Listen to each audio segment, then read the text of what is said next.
another video of Keeping Up a Child or Adult Daily Devotionals. And today we're in the book of Ephesians chapter 5 verses 1 to 4. And as the title says, the crow and the canary. Right? So the question is, have you ever heard a crow and a canary? Right?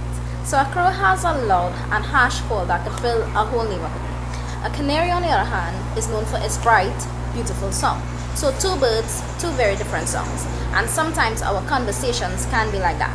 So Ephesians 5 begins with a simple but challenging instruction. Follow God's example, therefore, as dearly beloved children, and live a life of love. Paul isn't just telling us to say that we love God. He's telling us to live like Him. And then he gets very practical. He states no sexual immorality, impurity, or greed among God's people. And then he turns to something that we deal with every single day, our mouths. Right? Paul says, nor should there be obscenity, foolish talk, or coarse joking, which are out of place, but rather thanksgiving. And that's interesting because Paul isn't saying that Christians aren't allowed to joke.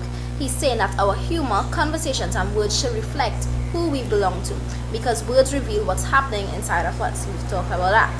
So you can walk into a room and change the atmosphere without saying anything, but you can also walk into a room and completely change it with your mouth.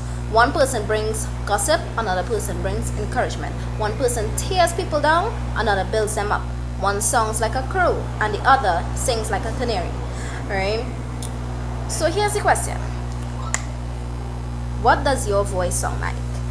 When you aren't around your friends, what do you talk about? When someone makes a mistake, do you mock them? When you hear gossip, do you add it? When you're angry, do your words become cruel? Or are you someone whose words bring thanksgiving, encouragement, and grace? Right? Paul says our speech should be out of place when it doesn't reflect Christ. And that's a powerful thought, because there should be things that simply don't belong in the vocabulary of someone who is following Jesus. Right?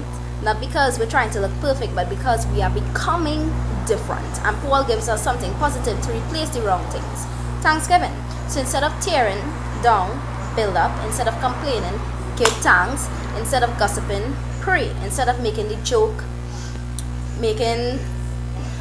at someone, make room for grace.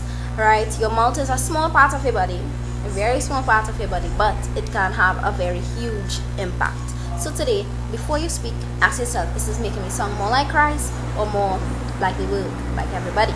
Right? Don't let your words become noise, let them become a song that points people towards Jesus. Be the canary and not the crow. Right? And that's a little message I have for you guys today, and I'll see you all tomorrow. Please go for our next devotional. Bye.